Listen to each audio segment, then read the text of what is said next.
Are we live? Yeah, it looks We are live. We are live. And I wish I wasn't alive, Phil, at this moment, to be honest. So welcome to Mufc Realist TV.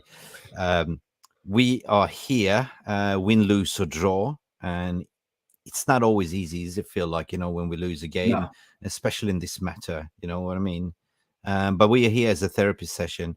And we're going to walk through the game and where you think it went wrong, what was good. And I have my say about this as well. But, at the end of the day, De Zerbi came with a weaker team and had a strategy, to just keep possession, play it around, keep it wide, right? And let us chase. So it's something called bait pressing. And we fell right into the trap at the end of the day. First half for me, we didn't deserve going down. We were the better team the first half, but we were just chasing, right? So where did it go wrong, Phil? And let us know your thoughts and feelings. I didn't see, unfortunately, the first 15 minutes where apparently we were in control. So I can only comment on what I did see from around the 17th minute. I think it was shocking. Afternoon, Jay. How you doing, mate? Gentlemen, good afternoon. Very good afternoon, sir. Shocking performance. I think we looked gutless throughout. It looked to me like a end of season game when there's nothing left to play for. There was no urgency. There was no pressing. Very little leaving. We just weren't following the runs. The communication wasn't there. It was just a really, really bad performance. And I know that Brighton are a good side. I'm not denying that. And when you go back to our first podcast of the season, I was one of the people who said, I think, let's not discount Brighton at this stage, because I think that they are a very good side. But we were awful. I sum it up very, very succinctly, gentlemen. Outfought, outclassed, outran, and most importantly, gentlemen, out-coached. Yeah. Today was men versus boys, and we've all been lauding Ten Hag last season and this season thus far for his tactical nous and his tactical ability and this and that, his man management. But today, gentlemen, he got shown up by a better coach, plain and simple. I think today, Ten Hag has questions to answer. His team selection, that's on him. The fan base can blame the Glazers all they want. He's purchased Onana, he's purchased Mount, that's on him. And to start Scott McTominay and leave him on for 80, 85, whatever minutes. Criminal. To not bring on Pellistri and Garnacho earlier. Criminal. Like we can go. Obviously, we're going to put it apart layer by layer. But today, that loss is on the manager. He's responsible, plain and simple. Buck stops with him. Yeah, It's not just on him, but it's on him. Absolutely. Yeah. Criticism is due, 100%. I always back Ten Hag, no matter what. But today, I must say this. I agree with you, gentlemen. This is the only thing that I can summarize with is that I put this on Ten Hag today because the team selection, when I saw it, we had 3 attempts to do the predicted 11. And never did I believe that he would put this one up right now. I'm going to put this on the screen here. So Reguilon for me was mint today. He provided something really threat going forward, at least what I saw. Licha was suspect for 2 goals. He doesn't really look fit. Lindelof, I thought was good, although a little bit to blame for the first goal, right? Daly, I don't know why he played Daly. He should have played Van Bissaka. But the midfield in the beginning, in terms of Casemiro and Eriksen was mint in the first half. He's really pulling some trees. But McTominay, as where you see, sideways. Højlund, I must give the boy a roses. He got robbed almost. He got that goal. And I was screaming like a little kid, and I was like feeling robbed afterwards because of that decision. But then I have to put the biggest criticism on Marcus Rashford today, because he was like a camel burying his head in the sand, not looking up. not looking up. So many goal-wasting opportunities. Dribble, dribble, dribble. Højlund was free at least 3-4 times to be past that, right? So it was no cohesion from Rashford's side. You shouldn't blame players, I know, but the overall team selection did not make sense. It made sense first when I looked at, oh, maybe it's a little bit more attacking. But then you looked at what De Zerbi put out. It wasn't his best team either. De Zerbi did decide to rotate.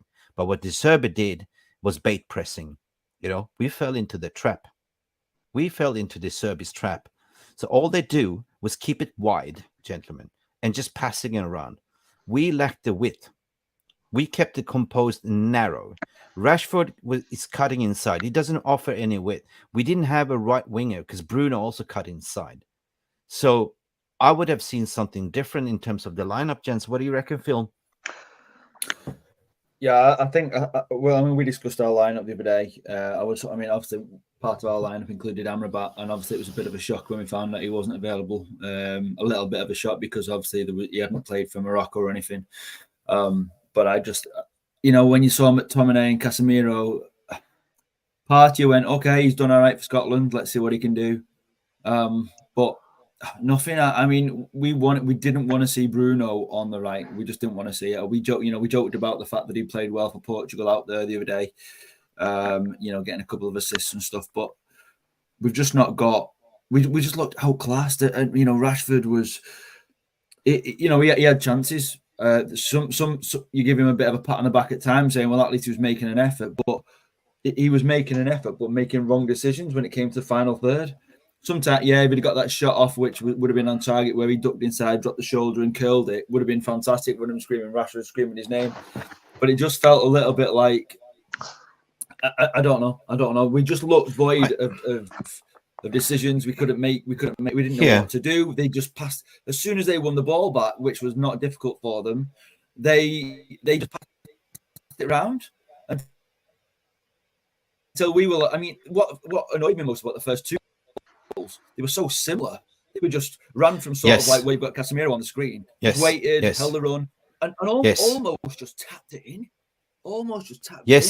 It was like, because I was watching it on a little small screen. So was it McTominay? Was it Casemiro? Who was it who let those players run because in that position? Actually, the first goal. The two and third goal from them came from the same corridor here. You see where McTominay is. McTominay was caught ball watching and coming. Didn't provide. He didn't run with his player, with his runner, which left whoever scored. I can't remember those two. I'm too gutted. Licha couldn't cover the space either. Lindelof was here. Scott McTominay was way behind, and they find the space in between here. The 2-0 goal and 3-0 goal came from here. And what De Zerbi did well was pretty much hold the width, playing within the keep possession, and going on the counter-attack, basically. So 3 opportunities, 3 goals. And we just stood there ball watching, right? So there was still that donut hole. It wasn't always counter-attack. If it was, you'd go, okay, we were pressing, we had all our players up front. It wasn't. Sometimes, they did counter-attack against us. But their goals didn't all come from counter-attack. They just came from really, really poor Man United play. It was honestly, it was shocking. We just didn't know what to do. It was like, right, and no matter what Ten Hag says, trying to tell the press, tell all the journalists and stuff that we're in a good mood and we're all right, we're not worried about the right wing and stuff. We haven't got a right. If this was a chance to start Pelistri and give him a chance, I didn't think he would, and I said he wouldn't, but I think he should have done. The right, Yeah, sorry. Keep going. Sorry? Yeah, sorry for interrupting. I was just going to say, mate. It was an opportunity to give him a chance to. He was hungry. He's desperate to make an impact. Your natural right winger is out. I say natural right. I know Jay disagrees that Anthony's a natural right winger, but your current natural right winger in your team is out. Your backup right winger is out, Sancho, and so Pelistri. Why not start him on the right instead? We're playing players out of position all the time. We had Rashford on the left, which we want. Højlund, If we'd have had a natural right winger And why did it take so long for to make the Garnacho substitution? to come on? Yeah, Jay. Just like by then it was game over. Jay, do you agree? Do you agree what Phil is saying? Because according to what my analysis was, that our right side was dead because Bruno was here. He didn't offer the width. Reguilon was at least bombing forward here, right? Rashford was tucking in. He wasn't keeping the width. And if there's a one way you can beat Brighton is to have width, right? Play wide wingers. Okay, guys, there's a lot to unpack there tactically. First of all, we'll do the right side of the pitch. Bruno's natural instinct is number 10 or an 8. He's like a mixture of a 10 and an 8. He's not a natural right winger. So he was drifting in centrally an awful lot, which is his natural game. That means then that Daly was constantly exposed on the right against the Brighton left back.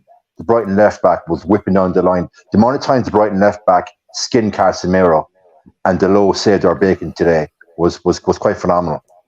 Okay. Now, I personally thought Armand Bissaka this season's been our best player. I would play with Armand Bissaka on front of Daly, but Daly today did a great game, and credit due to him, because he literally had to mark down that right hand side by himself, because Bruno will drift central, because that's Bruno's game.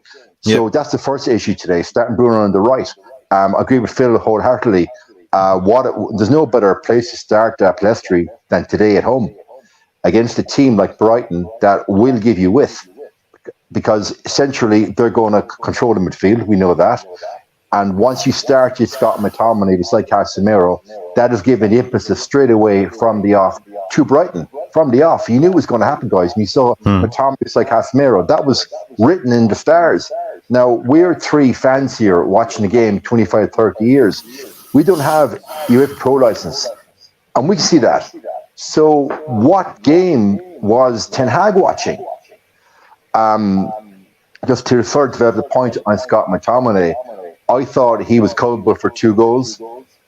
He was caught ball watching behind Welbeck for the first goal. Ball comes across. He's behind Welbeck, and I tweeted that McTominay does his normal jog, stack, pirouette behind the player, does make a tackle, and then Lindelof got exposed. Like, Welbeck played for us, as you know, under Ferguson and under Louis van Gaal. Should never have been sold. He's a fox in the box, natural speed. He gets a chance, he will take it. And McTominay surely should have known that, and he was ball watching. The second goal, again, on McTominay's side. McTominay is jogging back. If you watch the replay, gentlemen, McTominay has his arm in the air, pointing at others. If you're able to point at others, I'm sorry, you fucking run and close down the ground. It's not getting a tackle in, you're making the player think about what pass he's going to make. But McTominay's to be directing traffic. So him starting today, that's on the manager again. The first goal came like this. Lindelof went out there wide, tried to block the shot, didn't. McTominay's position were right up here. Licha was dragged out position, bang. There was a run from here in between this corridor. Second goal as well, McTominay up here. Does he skippity kangaroo, like, you know, the skip scop, like, you know, Scotty the kangaroo. This second and third goal from there came in this corridor as well. It's exactly replica on the same goal. And you can see in the replay, he's jogging behind his player. He's not tracking the runner of the play, right? But I must give it to De Zerbi. At the end of the day, he came to Old Trafford with a plan. He rotated his squad. He didn't play his best players. He didn't play Stupinian. He didn't play, like, you know, it was an average team. Ferguson was on the bench, but he had a plan. He has a game plan. And that is to keep it wide, have possession of the ball, just pass it along each other, be patient, and find a counter-attack, right? It's called But also, but you're the away team. You come to Old Trafford. He did not fear Ten Hag today because he knew he would boss that midfield. He also didn't fear us on counter-attack because he knows exactly what Marcus Rashford's going to do. Marcus Rashford, if you're a fullback marking him, he's the easiest wide player to read. Force him in the channel, force him out wide. He'll take 10 touches. He won't pass it. You either A, get a tackle in, it'll go for a corner or a goal kick because he will not pass. The one time he actually passed it, he'd already run the ball out of play, and obviously Hoyland scored. Now under Solskjaer, Rashford was allowed to do that game in, game out. So if we are lauding Ten Hag for being such a fantastic manager, why doesn't he, with 20 minutes to go, put Rashford off the pitch and put on Garnacho? Very simply, like you're behind at home. Your star player on a big money hasn't performed. He's greedy, isn't passing. Put Garnacho on. True. That's what I was saying too. Phil, do you agree? Take Rashford off. Yes, he should have taken Rashford off. I was saying that I was doing a watch along in the first half. I'm not sure. I don't think he should. And I'll tell you why I don't think he should. Because even though he was making wrong decisions, he was one of the few people who actually got a few shots off and making runs. Didn't work. I know it didn't work, but do you know what? He is one of our most natural goal scorers for the last few seasons. And so to take him off and take Hoyland off as well, I do not understand the decision to take Hoyland off. No. So whatever and stuff like that, maybe. But at the end of the day, these are young players. And I don't think I didn't see Hoyland's face looking like relieved to be coming off. He looked gutted to be coming off. He wasn't like, oh, great, thanks, get me out of here. He was like, what? Okay, yeah, fair enough. Boss has said so, I'll better do it. But I think we should have took off McTominay, played Eriksen deeper, brought Bruno back into the middle, and put Rashford on the right, Garnacho on the left, or whatever you need. Just try something. But we've got attacking players who can make a difference in their natural position. What we haven't got in our squad is players who can play in lots of different positions, and we are very weak on the right. I can agree to a certain point, but I think that we have a natural goal scorer that was constantly offering threats in the middle here, right? The amount of runs that he made in here in the box, the amount of attempts that Rashford did and lost the ball, or just, he didn't look up, he didn't pass. And how many times was Hoyland free here, screaming, demanding the ball? When he finally did that, he came to the byline here and the ball was off. The VR decision, and Hoyland got his goal, But if the pass could have come a little bit earlier, instead of taking on dribbling the whole team like your prime Cantona, I just didn't get it, right? I just don't get it. Instead of just taking him off, it feels like he wants to play him to get him into the form, the star boy, right? Take him off, put Pellistri on, put, Garnacho on. At least Garnacho and Pellistri will hold the width. And together with Reguilon, they will play a very, very attacking. Left side was good today, but the right side didn't exist at all because Bruno was here. Here. We didn't have a natural right winger to provide the width. Actually, we have a target, number 9, here, that can receive the ball, hold the ball, link up the play, or head in the ball. Nothing. What about the poor corners that came in as well? So at the end of the day, the substitution to sub Hoyland off for a non-form Martial, I was scratching my head. Okay, big up to put in like Hannibal. Hannibal at least offers some aggression. Hannibal got that beautiful goal, took a risk, and actually had a shot on target that went in. But we didn't have one shot on target, gents. We didn't even take chance to try the goalkeeper, right? I thought the first 15 minutes was in the first half was okay. Here we go, a little bit of aggression. A little bit of grit, it's fine. But as soon as that 1-0 goal went in, the heads were dropping. And I was thinking, okay, we got this, right? We got this. 2-0 out of nothing, based on the ball-watching McTominay. Here. The corridor here was wide open. Do you see my cursor here? Anyway. Yeah. Substitutions, gents, doesn't make any sense for me. Why would you take off Hoyland? I was thinking maybe because he's not match fit, maybe give him 65 minutes. But no, he was your most dangerous threat, target man, right? Why didn't you take off Rashford? Why wait to 85 minutes to put in, Pellistri and Garnacho to offer something? By that time, it's too late, right? This is not Arsenal game. This is not primetime TV where you're going to get 10 extra minutes because this wasn't televised. So, of course, you saw 6 extra minutes only. Anyway, big up to the VR and welcome to the therapy session. We could have played 60 extra minutes and still not scored today. True. Yeah, Phil, and there lies the inherent problem. You're a centre back, and you see a Hoyland going off, who is literally your fox in the box striker, making these darting runs over and over again, keeping you centre back on your feet. Then you see Marcel coming on, who's a hold-up type centre forward, who doesn't make the darting runs to the box. He's not physical. You're centre back. You're sitting there thinking, thank God, we're 3-1 up. This game is over. Yeah. I mean, did it make sense that he took out Casemiro and put in? Well, to be fair, Casemiro today didn't have his best game. He was getting skinned left, right, and centre. But would you rather take off Casemiro or McTominay? We all know who we would take off. We did Casemiro on and take McTominay off. You know? It didn't make sense. For me, I would rather keep Casemiro on and Scott McTominay put in Hannibal in. Like for me today, guys, playing Bruno out on the right, McTominay in midfield, I think we were playing with 9 men today. That was that's how it looked. We'd nothing, as you said, Mick, and you're spot on analysis. On the right side, we'd absolutely nothing. No creativity in midfield. Reguilon, yeah, you touched on it earlier. For debut, he looked like he'd been playing as a left back for years. Natural left back, wants to overlap, wants to get a cross in. But as soon as Reguilon makes that pass to Rashford, we know what we're going to get. No end product. Yeah. Anyway, I just want to shout out the VR room. Welcome to the therapy session. Welsh Dragon Phil saying, I started to doubt the manager now. It says the right things, but the results performance not good enough. I have a theory on that, Phil, as well, to be honest.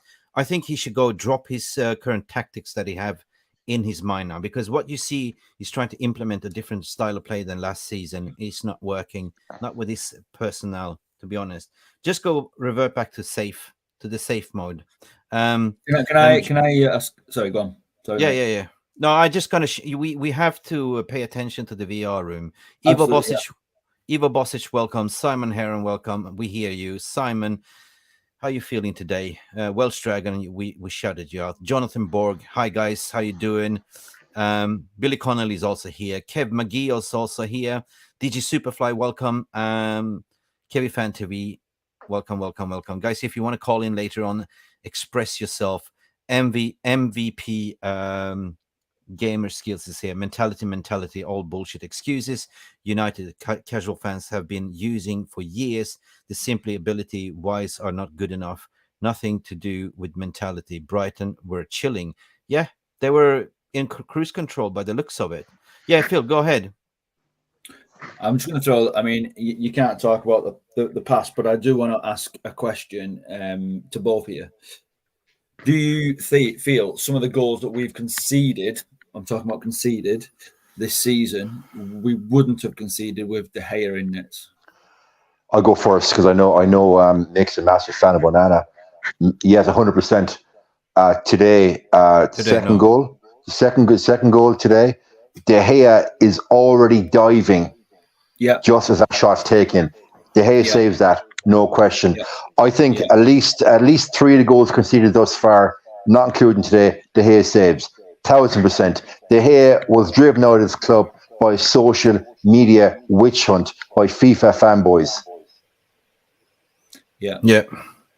I mean, what we ideally need is a combination between the two players. We need De Gea's saving ability and Onana's playing out from the back ability, because we bought him for being able to play out from the back. But if we're not doing that and the other teams are pressing high against us and we're not able to play it out and do something with it, then is it going to work for us? So now, Phil, as a result, we have neither. We don't have the shot stopper, and we sure as hell ain't playing out from the back. No. So in essence, then, Phil, we've regressed. We have. I didn't think Onana was had a great game today. I didn't think anyone had a great game today. Eriksen had a great first half, to be honest. But I'm going back to the change management, the change system that clearly the squad don't really understand. You know, it's a little bit too much, right? You brought in the goalkeeper to change the play. You brought in Mason Mount, that's clearly is injured as well. You brought in Amrabat, it's also injured. So you play with what you got. But you have to then stick to what players are familiar with. This season, I can see that he's trying to implement his new system, which is confusing the players, right? I think we were we provided some tenacity in the first half if I look at the positive side, but still, again, Mick, on that point, Casemiro is 32. Looks like he's lost a yard of pace. Martinez doesn't look fit as of yet. Doesn't look sharp. If you look at those two first goals, Martinez was also involved, to be honest, to be fair. If you call a spade a spade. The defense looks a little bit not stable at the moment. And the attack is trying to gel with Højlund. How can the attack gel if Marcus Rashford is not passing, if he's not looking up, he's being egotistical, just moment FC, you know what I mean? Well, there's two things in that, Mick. Ten Hag played more preseason games than any coach in the Premiership. We had like 7 preseason games. So the players have had ample time to adapt to, quote unquote, the new system. Plain and simple. I think it is. And the thing is on that, sorry, Phil, go ahead. Sorry, the thing is on that, just obviously I'll come back to you in a minute, but the thing is on that, most of the players that we saw playing pre-season aren't playing now. We saw Sancho, who was playing fantastic, who was playing one of the best in pre-season. We saw Dan Gore in midfield. We've not seen anything from him since. We know Kobe Mainoo's been injured. We know that. We saw Pellistri being played on the right, on the left, through the middle. We saw all these things happening, and what we didn't see was Rashford. He wasn't playing. He wasn't out there at all. He wasn't fit or whatever. So we saw a completely different side. And the minute he came back, it was like, oh, Rashford's back. Let's get him in. I saw Pellistri play in Dublin, and he was immense. So comfortable on the ball. He rarely makes the wrong passing decision, whereas Rashford nearly always makes the wrong pass decision. And Phil, you're correct in what you said there.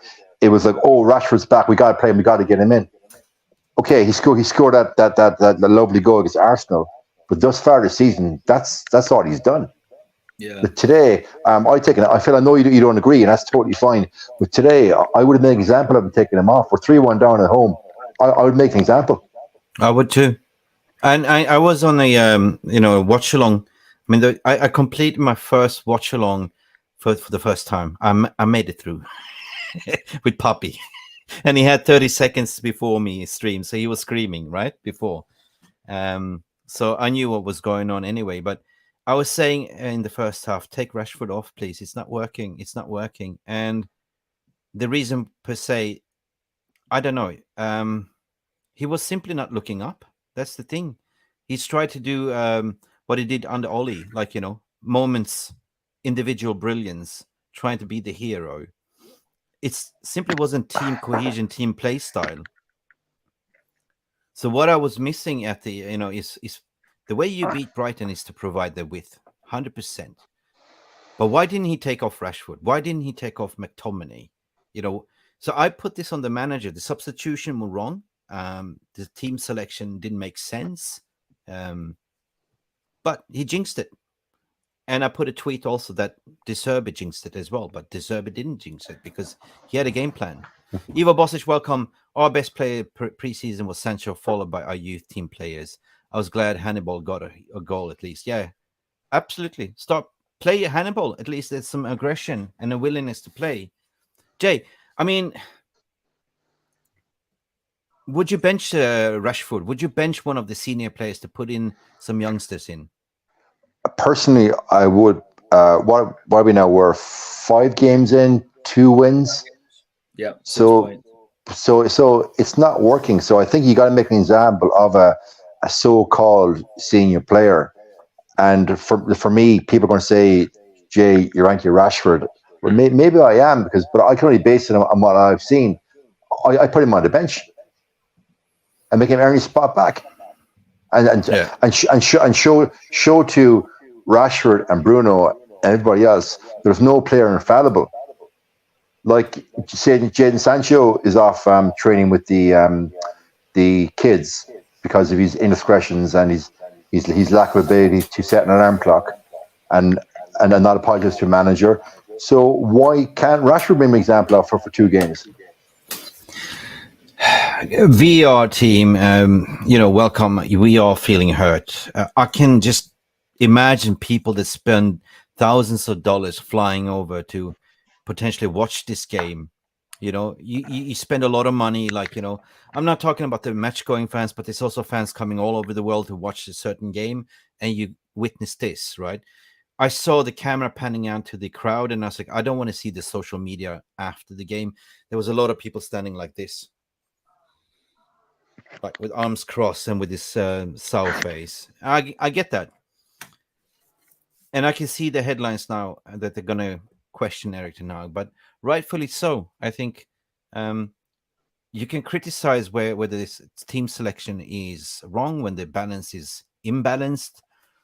But yeah, Amrabat's well needed in the game. Keep playing Højlund for 90 minutes.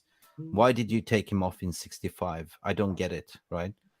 We see that Martial didn't offer anything. Is it more, guys, because, hey, just let him ease him in. Let's just play 65 minutes and take him off? No, not at all. You could see from his movement, from his playing style, he was hungry, and he really wanted it. So if a player is up for it and is hungry, let him play. By all means, away in Germany during the week, take him off for 60 minutes. But your home debut, no player wants to be subbed off, especially a new star striker. Yeah, especially also when he got a goal disallowed, then you're even more hungry to score, to make amends. Of course. Yeah. He was, I felt so sorry for him because I was so happy to see him score the goal. I was literally jumping up and down on my sofa, just, yeah, so proud of you, right? And only to be disallowed. But rightfully, the ball was over the line.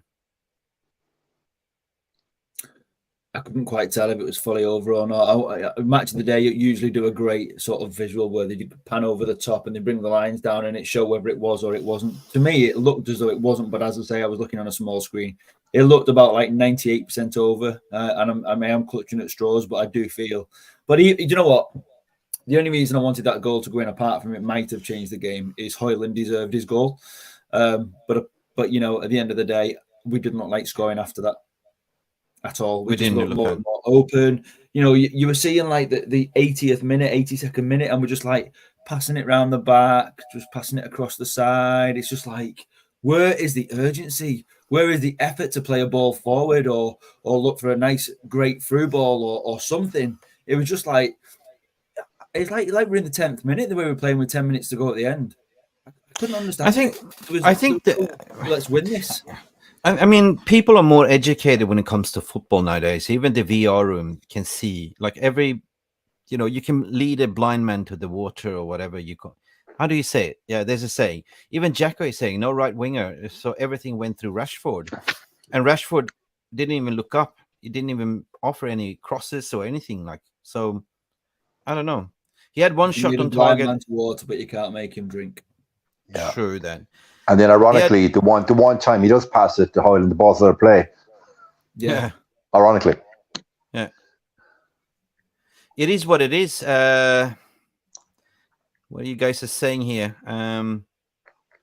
We all know Rashford isn't world class. Kev McGee is what you're saying. I was gutted when they ruled out Højlund's goal. Me too.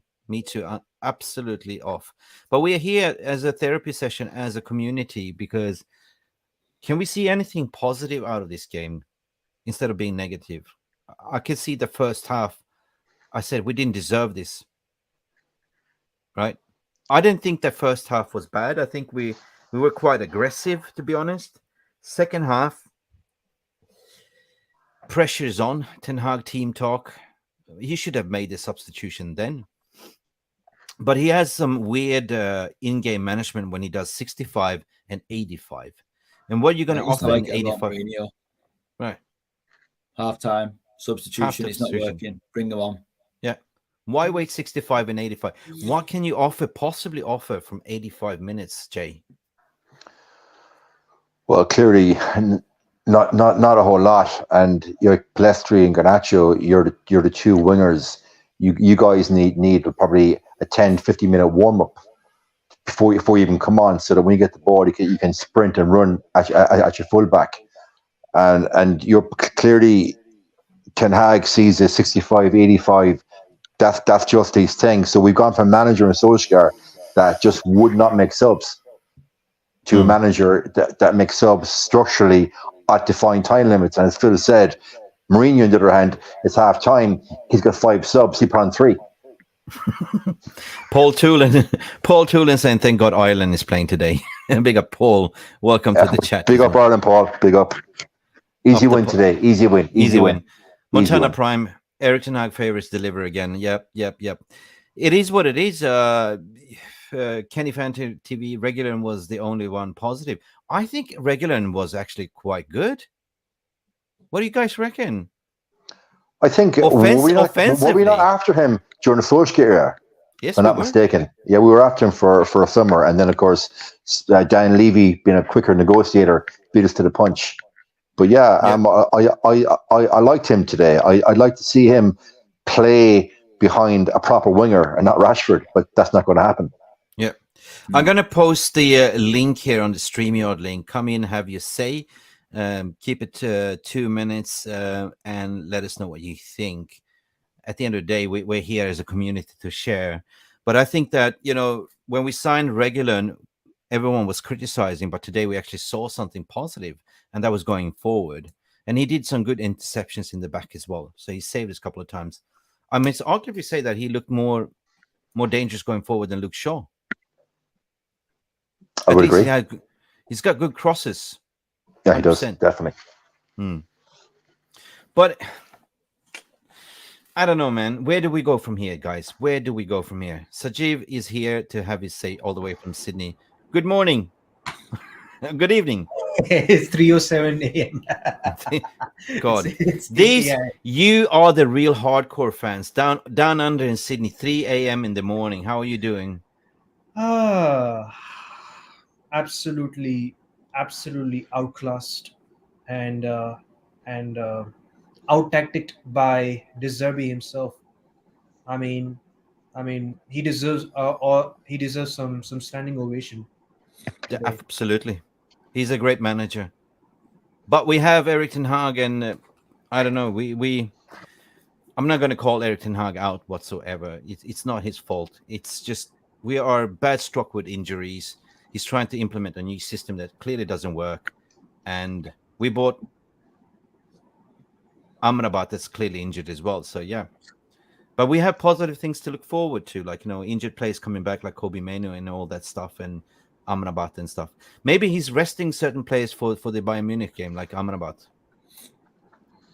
You can't rest players when you're so desperate for a game, for a point. You can't be resting anybody for anything else. The next game is the most important, and today, after being 5 games in, we had to get a win. We deserved at least a point against Arsenal, and we didn't deserve anything today. We didn't really deserve anything against Wolves. And if you just remember, the last team who beat United at Old Trafford was Brighton. Okay, Mark, welcome to the stream. How's things going, Mark? It sucks, but as I told you at the halftime, I could see it coming. Just look at the bench. I have a different take. It's my opinion only. I don't think we should be so hard on Ten Hag yet. No. I think we should be very hard on the owners. Ten Hag was promised Kane. He was promised the defender. I can't remember his name right now. Kim Min-jae. Exactly. And therefore, he bought Onana.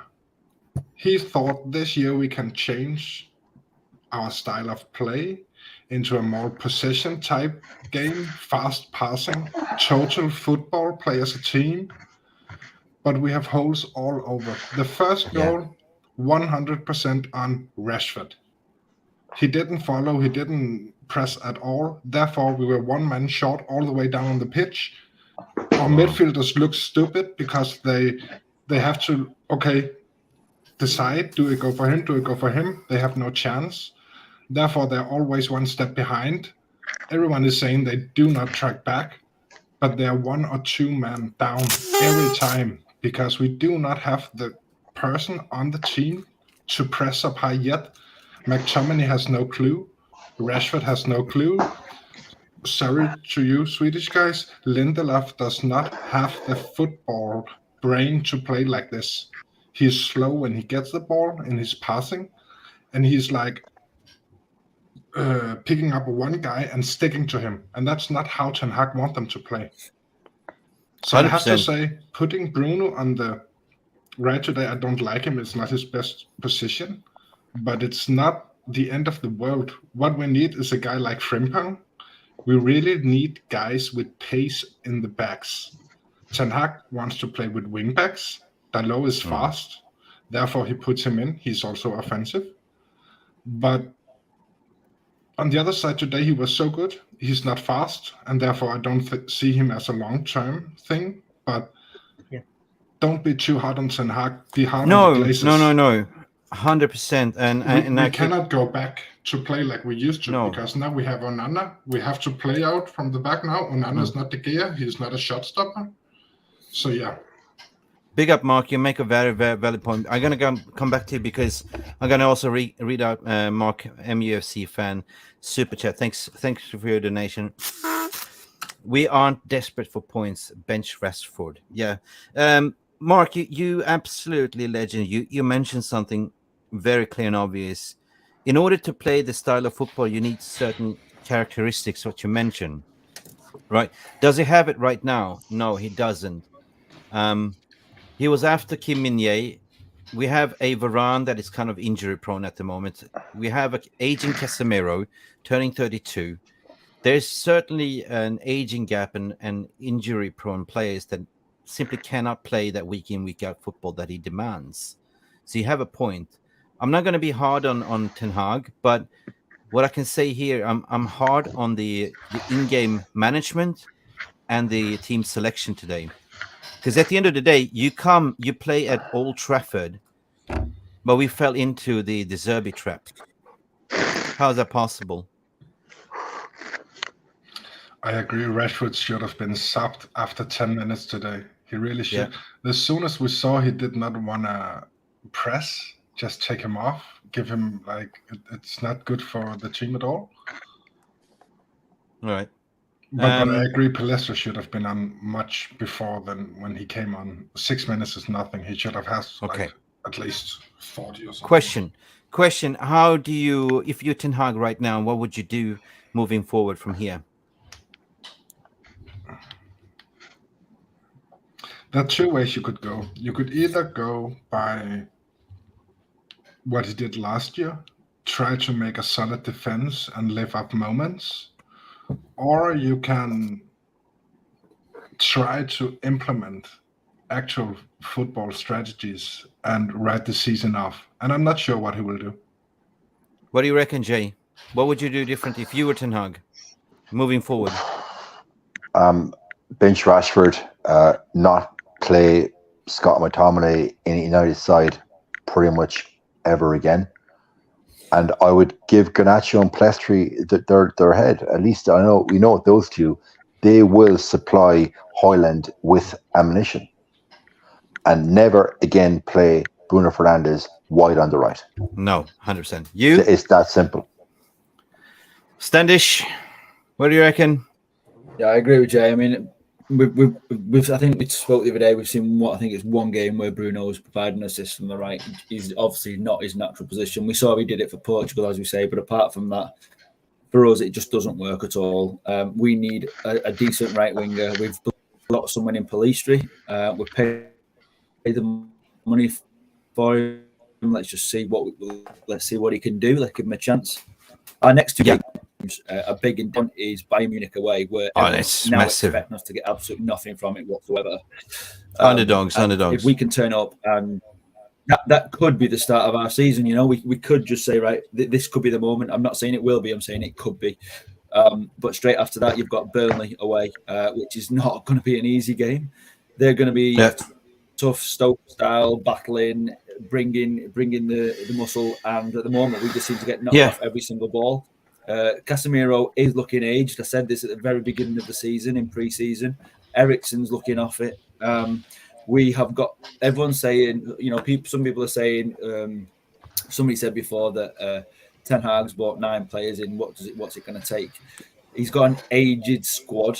We need some experience, and Casemiro was like one of our best players last season, and we missed him. But he came back from pre-season, and he looked like he put a little bit on and enjoyed his pre-season a bit too much.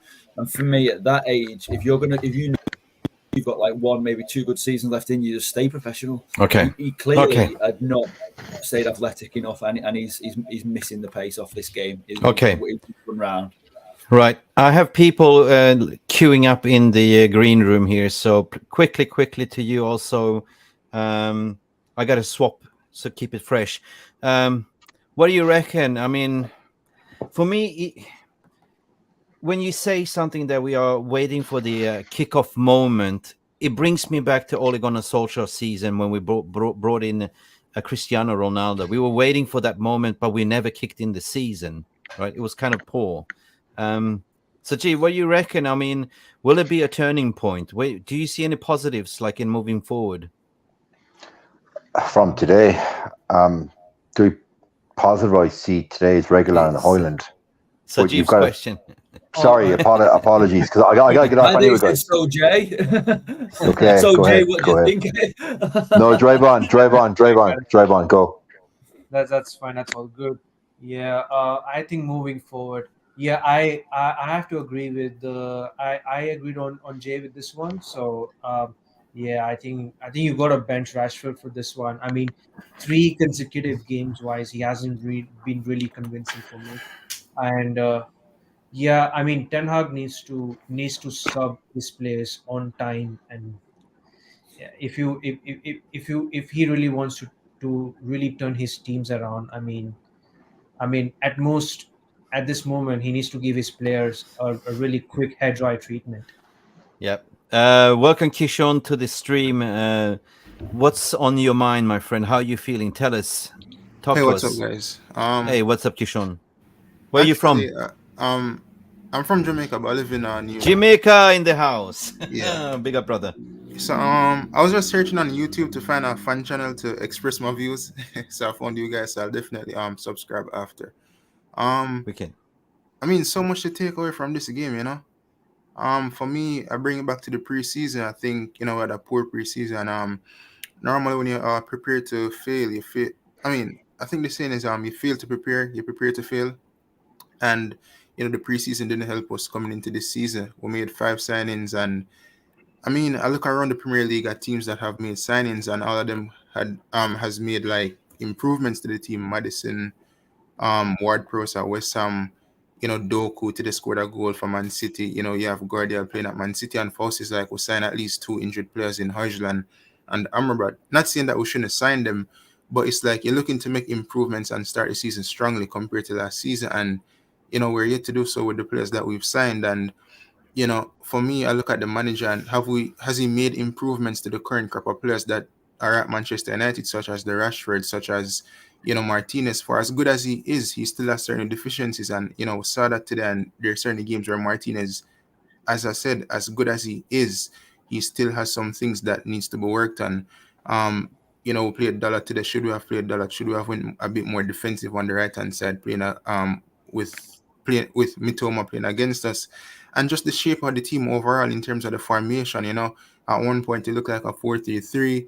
At times it looked like McTominay and Casemiro were pushing high up the pitch, and that's been the theme from the Wolves game, where the midfield is just open. I've been watching multiple teams, and you know, a lot of teams have to kind of pass through the opposition midfield, whereas us is almost like teams just run through the midfield, you know. And as you look there in the final third with their opposition players, so it's just going bad for United at this moment in time, you know.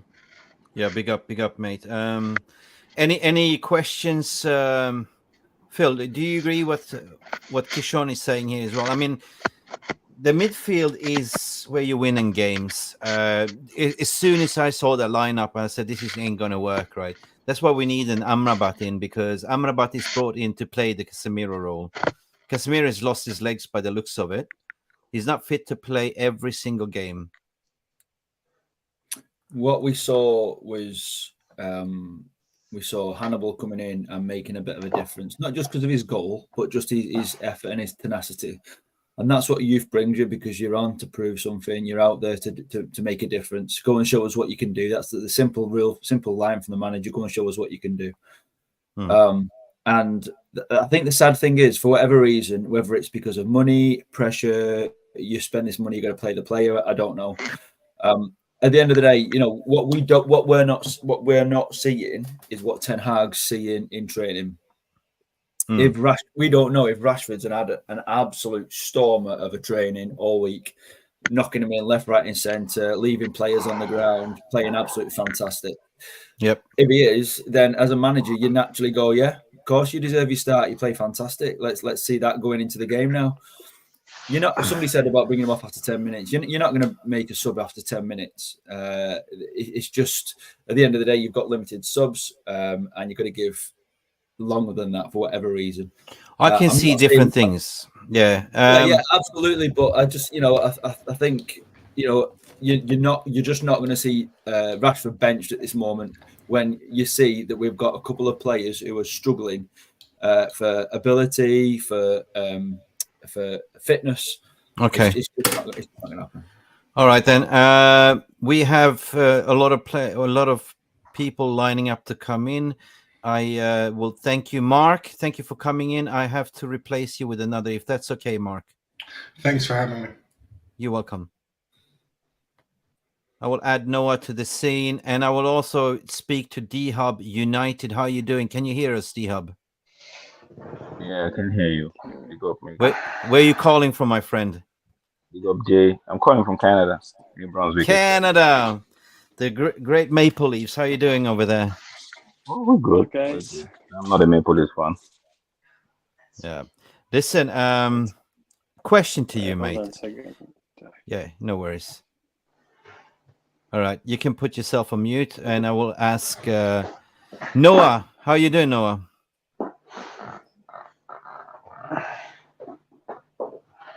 Noah disappeared. Anyway, Kishon, are you there? Yeah, I'm still here. Kishon, listen. Is it too early to hit the panic button as of yet? Listen, last season we had a bad start, right? And granted that it was his first season, we kind of gave him a pass. Is it too early to hit the panic button? It's a good question. I mean, there's still potential in the team. There's still quality, but how are we going to go about extracting this quality? And I mean, it's early on the season, I would say give it. If December comes and it's the same, then we could just write off the season.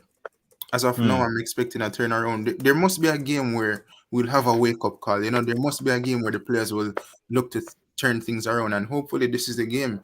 You'd think against Arsenal, that would have been the game, but, at home losing in this fashion to Brighton, which is a quality opposition, I mean, this has to be the wake-up call moving forward. And in some sense, I'm afraid it won't be the wake-up call, I'm afraid that there will be a next game where we'll get thrashed, whether it's home or away, and then our fortunes will turn around. Or maybe that will be the Bayern Munich game. But I'm not going to hit the panic button just as yet. I still have hope for this team in some sense.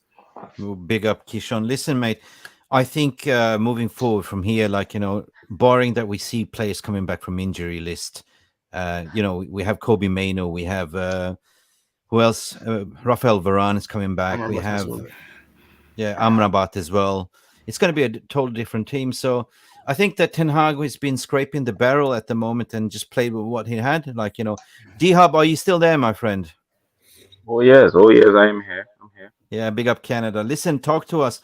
How are you feeling, mate? Is it too early to hit the panic button, or do you see something positive out of this season right now with the, injury-free players coming back? Okay. To bolster the squad. We're right to actually react, right? But I don't think it's early. It's too late. It's too early to press the panic button. If you ask, in my opinion, it's too early. We still have what's his name, Amrabat, to come into this team. Ireland is just getting his first start, which is like his second game, but his first start. I still feel like Ten Hag needs to balance everything. If you're going to be talking about standard in terms of discipline and all of that, he needs to also talk about standards in terms of our performance. Now, Rashford, we all know Rashford, what he did last season, which kudos to him, right? But It's not like we've not seen this aspect of Rashford in the past. Even prior to last season, we know how Rashford is all selfish. He doesn't look up. He doesn't pick a pass. He wants to be the star man, if I would put it that way, and which is detrimental to the team because now another aspect of what I think about his game is he doesn't show aggression. He doesn't show like he wants to be involved. And when you have quote unquote a top man doing that, every other person in the team might want to follow suit. Hmm. If you know what I mean. Fantastic. Every other I know person exactly what you mean. So like in the I case know like what you today, mean. you could see that he when we're under attack, like he's just strolling. He's taking his time. Same thing happens. So when somebody like a McTominay sees the star boy not putting in the work, right? He himself decides to just lay back. I don't know for the Okay. life of me why we still play McTominay in the middle. Whether it's see if we don't have for me, if you don't have players on the bench, get somebody from the youth team. Could have played We've seen Dan Gore. He McTominay. was on the bench. He could have We've played seen. Dan Gore. It's not like we've not seen McTominay play. We've seen in the time of Solskjaer, right? McTominay had his chances. We week in week out we were frustrated with the pair of McTominay and Fred. Now it turned out that it was McTominay that was even worse than Fred. We Yeah, sold man. McTominay. We sold Fred. Sorry, we kept McTominay for what reason? Anyway, big up. I mean, as I was saying, we had Dan Gore on the bench at least. You could play Dan Gore instead. More hungry, more aggressive. Anyway, guys, I think. should we Sorry, stop? can just join in on that, Mick. I think we're talking about play the youth and stuff, and I've said it myself in the thing. But the more I think about it, at the end of the day, if you pick your strongest 11 to start off with, and we can easily come off after a game and go, they were terrible, that was poor, that was shocking. At the end of the day, you start with what you believe to be your strongest 11, and to make those calls before a game. If it had been starting all the youth and they got battered 4 or 5-0, everyone would be going, "Why has he started all the youth? What's going on? They've got no chance." To integrate your youth, to give them a chance, you've got to give them one at a time, or maybe two changes, something like that, or someone who's shown some mettle and give a reason to be starting. So to see Hannibal was good, and it was an integration, but not enough subs with the likes of Ganacho and Pellistri for me. Listen, we have Can I ask you a Montana in the question? house as well. Sorry, can I ask Phil a question? Yeah, sure. Go ahead. Where are you from? Kind of a stalemate. So then you got a really. You have some TV background noise on, right? Can you lower down your TV, sir? It's not me. I don't just think a it's little me. bit off it. I just Oh, think who's got that? mind on the Champions League next. It feels like that. The crowd seem a bit down. Somebody has some TV background noise. No, The TV. fans that have. And normally, Mick, the pace I gotta get off. Ireland are playing Yeah, rugby all right. tonight. Small matter of a World Cup rugby match tonight. Right. Somebody has some TV background noise. Please remove the sound. Big I'll up just Jay. Big up Jay for coming on and having your say. Just your final thoughts. Could you give anyone in our team the man of the match performance? Could you find anyone? I give Reguilon and Hoyland 7 out of 10. I firmly believe had Hoyland stayed in the pitch, he probably would have got his goal. 100%, mate. 100%. Yeah. So, guys, I'll see you Wednesday. Okay? See you Wednesday, yeah. Good night, chaps. Chat soon. Thanks for having me on. Bye-bye. Montana, are you there, mate? Yes, I'm here. Jay just disappeared. But anyway, we're just about to close the shop here.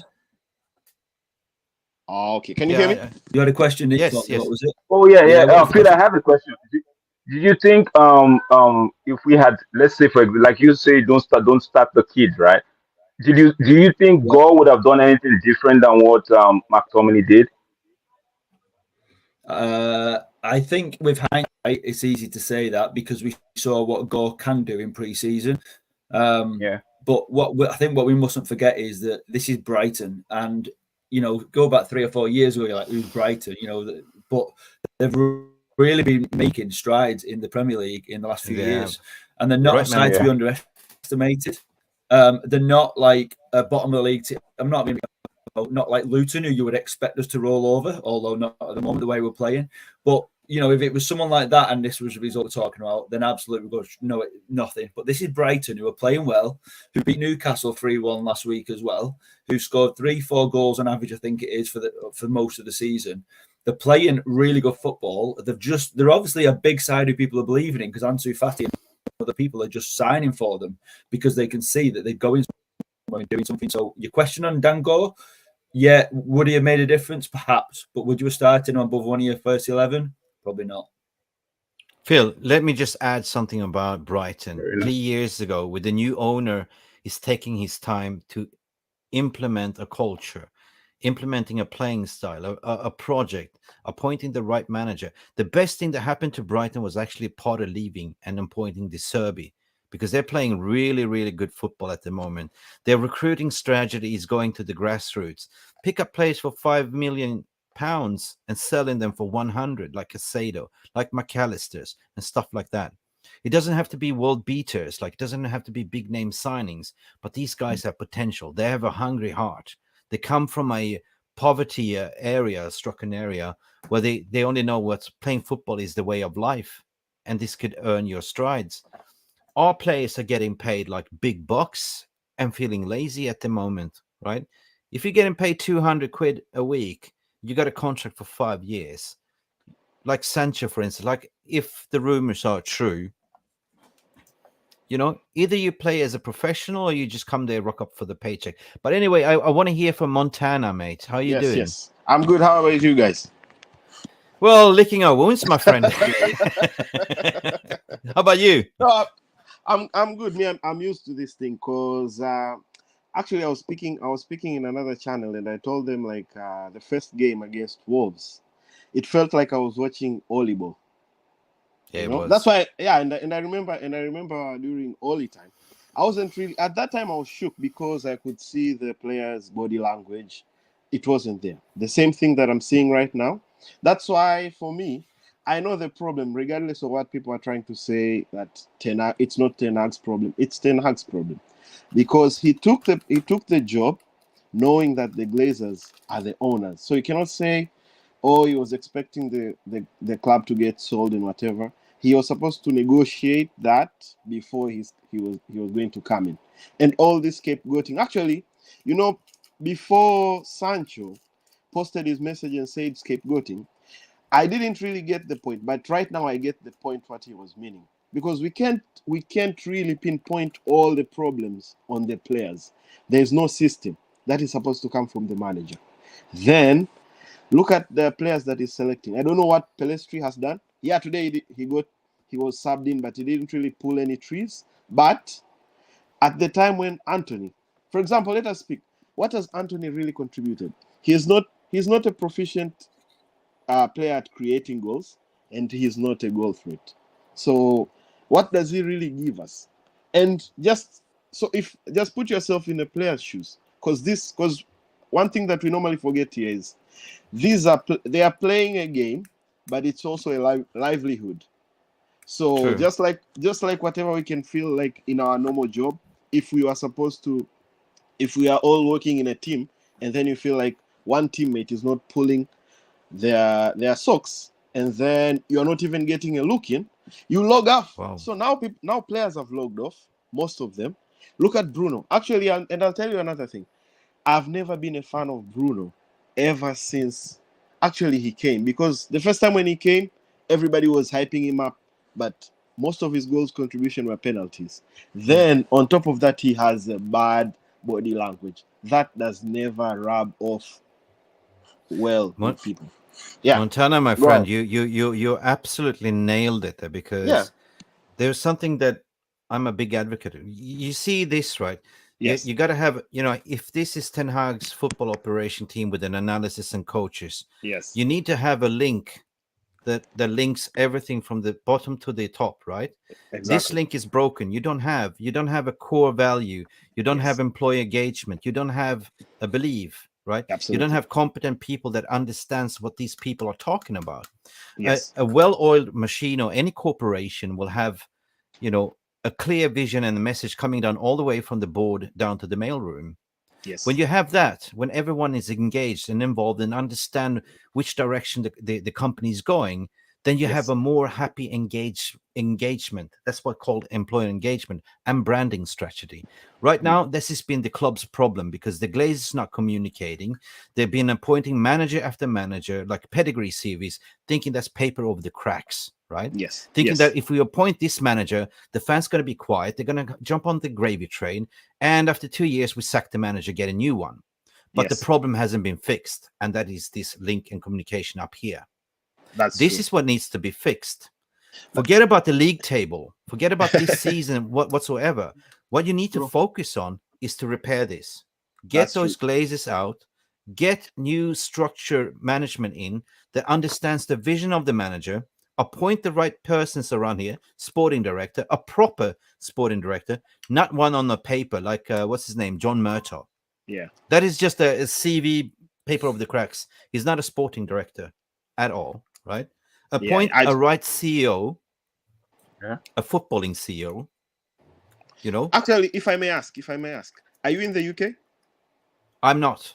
Oh, okay. He Because is. the main reason what I was trying to say is I remember I was hearing that there was an initiative to welcome fans into the board, but then I never heard of that thing. Because the average fan will tell the Glazers or whoever is responsible to on making decisions that is the basic thing. Get a manager who, regardless of what you tell him to work with, is going to get the basis right. Even if let's say even if you tell them, okay, we want this player for marketing, but he has to tell you that this player does not suit into my system because of A, B, C, and D. So you're gonna get the shirt sales like Ronaldo, but then if Ronaldo is not willing to press, what's that going to help the team? Yeah. No, listen, mate, I'm just going back with the press conference when Ten Hag was asked the question, and he clearly said in the press conference, pre-presser, listen, my job here is to take a broken culture already, to try to fix it, to install discipline with the players. It's a long journey, my friends, right? Actually, it's a long journey, and we've been crying out for a disciplinary manager for a long time to put some, I don't know. That's a good point. But the thing is,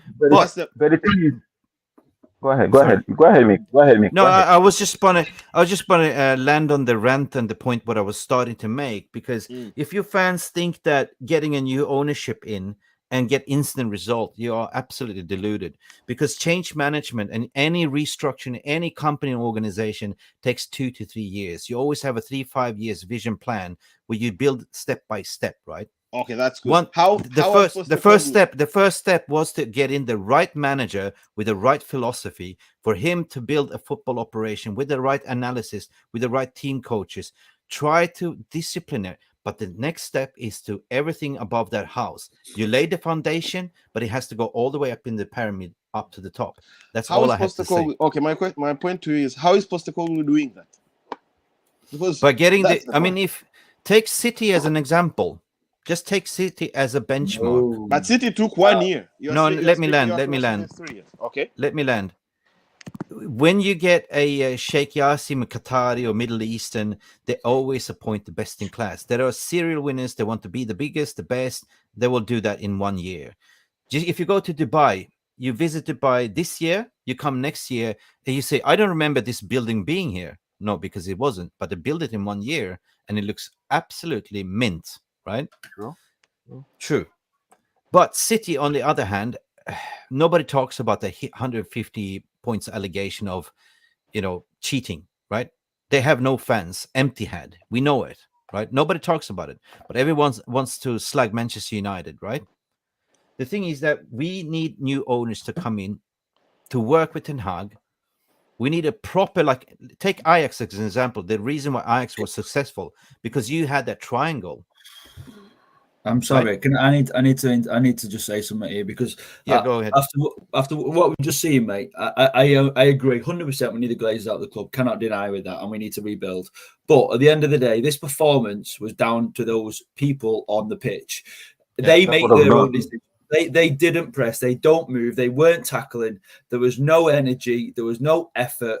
There was no teamwork. There's no cohesion. So, yeah, Ten Hag will do his bit in training. We don't know how well training's going. But what we do see is 11 players stood on that pitch, who did next to nothing today. I'm sorry. There was too much passing it around the back, looking like game's over. It's what time's we might just get back in time to watch the Newcastle game, lads. It was shocking. So I'm sorry. For me, it was. Who's that? Sorry. Betfield, don't you think that because the Glazers are so complacent in terms of they don't care about what the football operation is. No, they don't. They don't. Don't you think it rubs off on some of the players? Like, okay, if my boss don't care about what I do, I'm not having it. At the end of the day, they are there to do a professional job, right? If you're in your job in a company and the guy at the top or the woman, the person at the top does a poor job, you still do your job to the best you can, and they are not doing it. Yeah, but the thing is, Phil, you all got a point. But if you're working in a toxic environment company, you're not going to last long. Because if you don't have away the Glazers and the players. Wait a minute. Let me land. If you can be the best employer ever, you can be the best salesperson ever, but if you're not having the backing from the board, you create a toxic environment. It's going to rub down to the staff. Okay. Everyone's going to be negative. You know what I mean? Quick question. Because why I'm saying this is because if we somehow we get the new owners, the Qatar is coming. You would see everybody in the footballing team, that every player would step up their game, because at that point, right, they would want to play for something. I just feel like the mood is. You shouldn't have to. You're playing for Manchester United. But that's why I feel like if the owners don't care, some of these players don't really care, because all they see is the pay. Just the same way the Glazers see the club as a cash cow. Most of these players just see it as just for the pay. They don't even play for the badge. Some of them just act like, oh, I'm a Manchester United fan, or I play for the badge. But we all know it's not. It's just the pay. Okay. D-Hub, listen, this is absolutely spot on what United Ready said. You know, the only difference is when Sir Alex was in charge, he ran it with his iron fist. The Glazers did not care. He had full control, right? Do you agree with that? We should not... ever since he left, nobody had the power, because there was a makeshift where Gill went and Sir Alex Ferguson left. And there you have the likes of the bankers that came in, that took power and the control to the bankers. So ever since then, we've been struggling, to be honest, because they've been creating this toxic environment that rubs down all the way down to the playing staff and the core. Even Ronaldo came back. Remember, Ronaldo came back, 15 years later from leaving Manchester United? I don't know. How long was it, Phil? That's 2008. 12 years later. And he was shocked. He said he was shocked because he came back. It's the same pool, the same gym. Nothing has changed and developed. Do you understand that they have not invested one single thing in the training ground ever since? Right? So ever since Sir Alex Ferguson left, who had iron fist control, the club has gone down, tits up, to be honest. So of course it's going to rub down. Yeah, but if you look at it now, there's a contrast there, because if you look at Cristiano Ronaldo coming back and saying all of that, why don't we have players who wants to? I kind of told the line of view here. Why don't we have players who wants to just be professional and do their job, irrespective of where? Because they're not playing for free. They get paid. They get paid more than most players in the Premier League. So they are not playing for free. I kind of told Phil's line there, because if they are really, irrespective of what the next person is doing, right, you should do your bit. Big up. Big up. Listen. On the flip side of that coin, you could say, okay, it's a team game. What the energy of one player will rub off on the other. So I really just want the Glazers gone, so we could actually know and put our peg on what exactly is the That is exactly what I want to say. This is the biggest focus now, before the end of season, to get him out.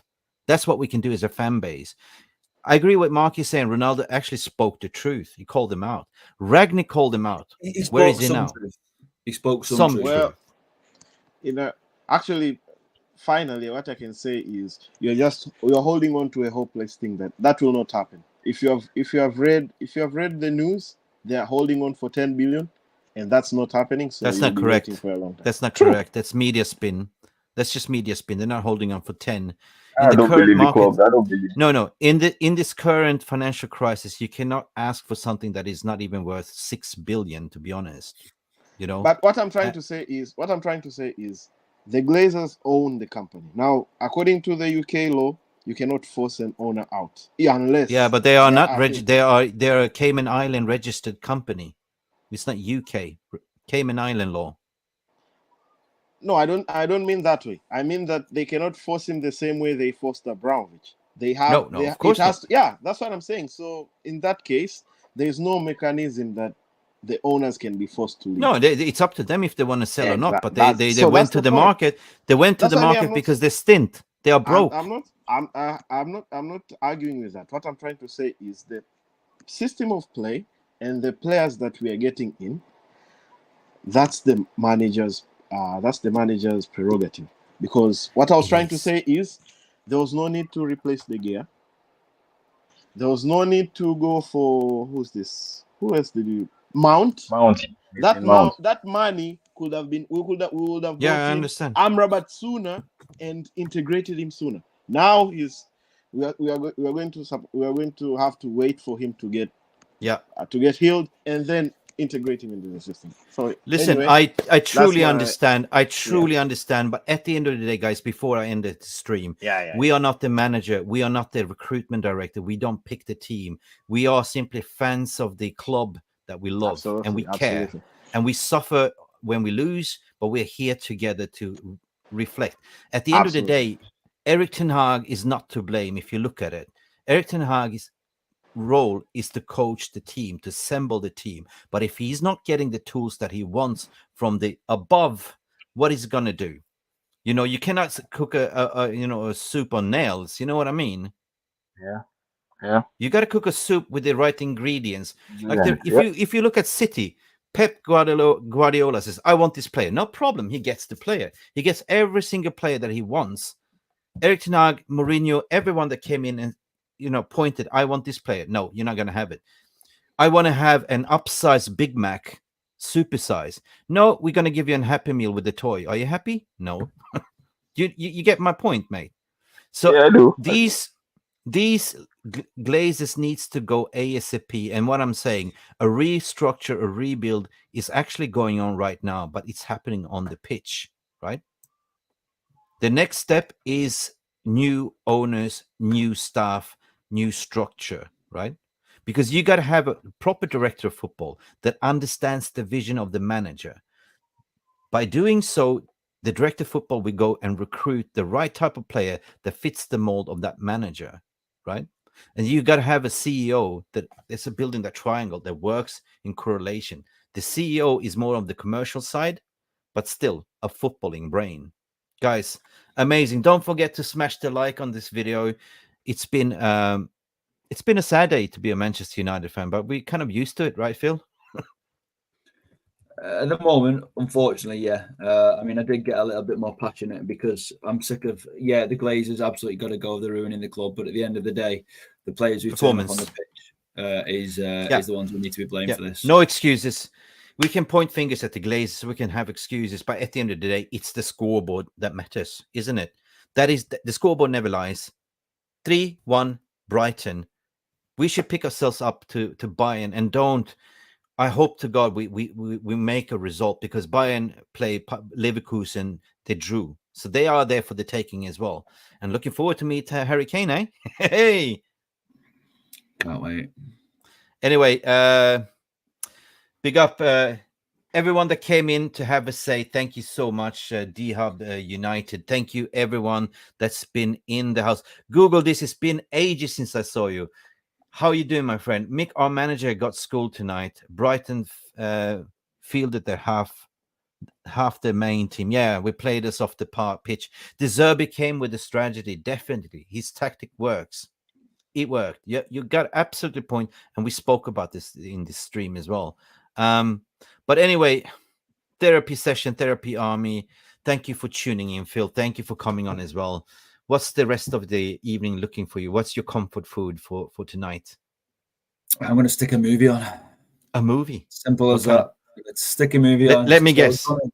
3 weddings and 1 funeral. No, this is gone in 60 seconds, something like that. A bit of action. Let's do Men in Black. Take this rod. Take this rod, Phil. Something like that. Let's do Men in Black. Take this rod. Look into it. Forget. It's not going The to happen. zapper. We've got to deal with this until Bayern, and then we'll deal with it again. Yeah. Anyway, another ruined weekend. I know how we feel, fans. You know what? Listen, guys, let us know what you're going to do tonight. Top show, fellas. Thank you, Craig Warby. What do you do to lick your wounds? I'm personally not going to look at social media tonight. Not going to tweet. I'm not going to get this. No, I'm going to stay away because I know what the end result will be. I know what people are going to say. Right? I'm staying away. I'm just going to give a closing statement for myself, at least. Let's see what Ten Hag can do when he's got all the players he's bought, integrated and fit and ready to go. That's all I'm saying. No football until Tuesday, and that's it. I have one more last statement before we go as well, Phil. You know, no matter where, you know, this is football, people. It's just a game. But United is our family, you know. It hurts, definitely hurts. You know, I'm a sore loser, but we'll be all right because we're playing football on Tuesday again. Come Monday, we'll be all giddy again, excited, a little bit delusional, but that's what it is. It's a game. It's football. Isn't it, Phil? It's a little bit more than that, but yeah. Yeah. For some people, it's a religion. Listen, guys, thank you for tuning in. It's been amazing for all of you. Some people are going to have beer. Some people are going to have some pizza. Big up to all of you and the panel and the chat and VR. And thank you for coming in and tuning in. Thank you for sharing the thoughts. Thank you for calling in. I think it was a great idea to have a call-in show post-match. I really enjoy that, like for you guys to come in and have your say. But anyway, this has been Mick Ruby here. Jace, apologize, he had to go. So he sends his love. See you on Wednesday as well, Jay Daly. And are we playing Wednesday? Wednesday. Are we playing Wednesday or Tuesday? Bayern, yeah. Bayern's Tuesday, I think. Just give me 30 seconds and I'll be onto it. Don't know, my head's just a bit mashed after today's game. Yeah, I know. I'm going to personally put a pizza on. I'm going to put a chorizo pizza, pepperoni pizza. I'm going to walk my dog, clear my head, and forget that this day ever happened. I'll tell you what when we're not playing on Thursday. Thank you. We are not. You mentioned something.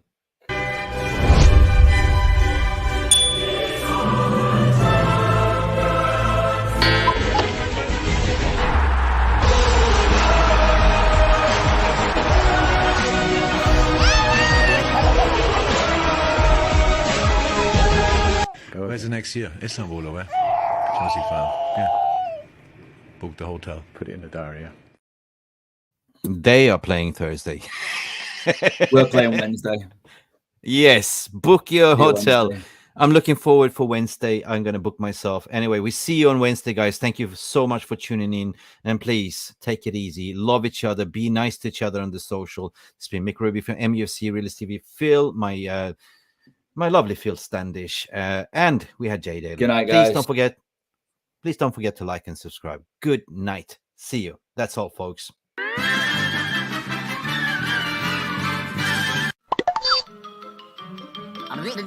That's all, folks. Thank you so much for stopping by and watching.